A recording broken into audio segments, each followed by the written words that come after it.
Atenção! Começa agora uma teleaula de História do Ensino Médio. Você vai assistir a teleaula de número 67. Bons estudos!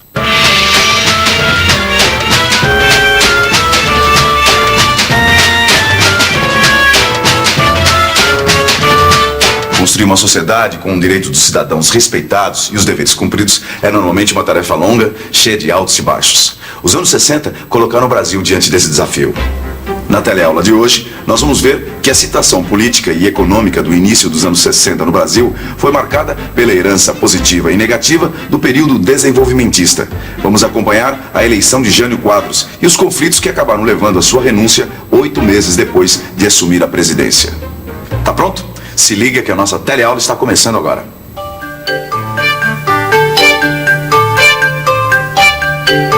Ô Vicente, oi. Eu não consigo entender essa renúncia do Jânio. Como que ele pôde renunciar desse jeito, rapaz? Não, e sabe o que mais impressiona? É saber que o Jânio foi o presidente que recebeu a maior quantidade de votos na história do Brasil, até aquele momento. Sério? É verdade, dá uma olhada aqui, ó. Eu tava vendo esses números aqui, ó. Ó. Olha só os partidos que se juntaram para eleger o Jânio.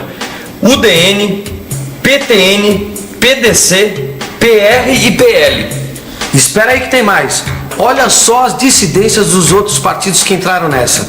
Os descontentes do PTB, PSD, PRP, PSP e PSB.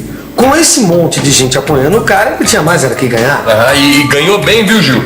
O Jânio ficou com 48% dos votos. Isso dava 6 milhões de votos. E o general Lott, que era candidato do Juscelino, ficou com 32% dos votos. E ainda tinha um outro candidato, que era ex-governador de São Paulo, Adhemar de Barros. Ele ficou com 20% dos votos. Olha só o comparecimento do eleitorado. 80%. O povão votou em massa. Nas eleições presidenciais de 3 de outubro de 1960, a Vassoura chegou ao Planalto com uma participação inédita do eleitorado. A Vassoura era o símbolo do candidato Jânio Quadros. Jânio Quadros dizia que ia fazer uma limpeza no governo. Foi para isso que ele foi eleito. Mas olha, o mais curioso é que o vice de Jânio era de outro partido, João Goulart. João Goulart era candidato da coligação PSD-PTB. Ele foi eleito o vice de Jânio porque naquela época a legislação eleitoral permitia a votação em candidatos à presidência e vice-presidência de chapas diferentes, como se fossem duas eleições distintas. Outra coisa curiosa é que João Goulart era ex-vice-presidente de Juscelino Kubitschek e Jânio se elegeu criticando duramente o governo JK. 1960. Fim do governo JK. Só agora é possível sentir as principais consequências negativas do desenvolvimento econômico acelerado desse período. Os grandes investimentos do plano de metas criam um desequilíbrio entre as receitas e as despesas do Estado. Como não pode mais obter receitas, o governo aumenta a emissão de papel-moeda. E o resultado é uma inflação que chega aos 30% ao ano no final do governo Juscelino. Outro grave problema é o aumento da dívida externa.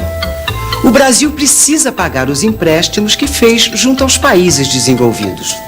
Entre 1955 e 1960, a nossa dívida externa aumenta em 60%. Jânio Quadros se aproveitou desses problemas do governo anterior e fez uma campanha eleitoral com duras críticas ao governo de Juscelino Kubitschek.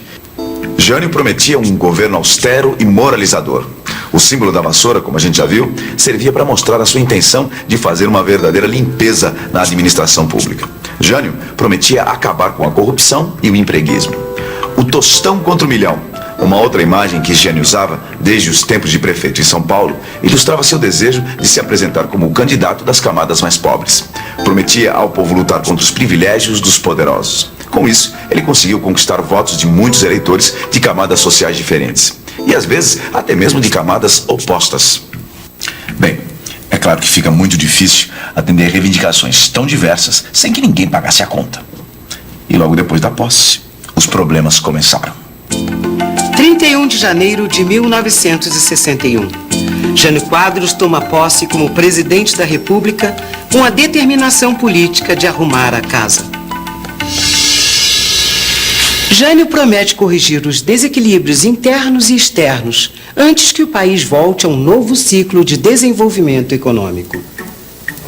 As prioridades são o combate à inflação através do controle dos gastos públicos e o reequilíbrio das contas externas.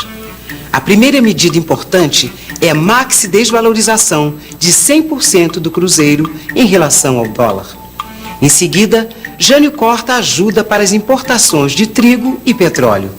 A consequência imediata dessas medidas é a alta generalizada do custo de vida. Os preços sobem. Na política externa, Jânio Quadros toma outra decisão de grande impacto.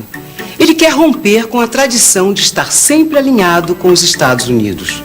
O Brasil reata relações diplomáticas e comerciais com diversos países socialistas, inclusive a União Soviética.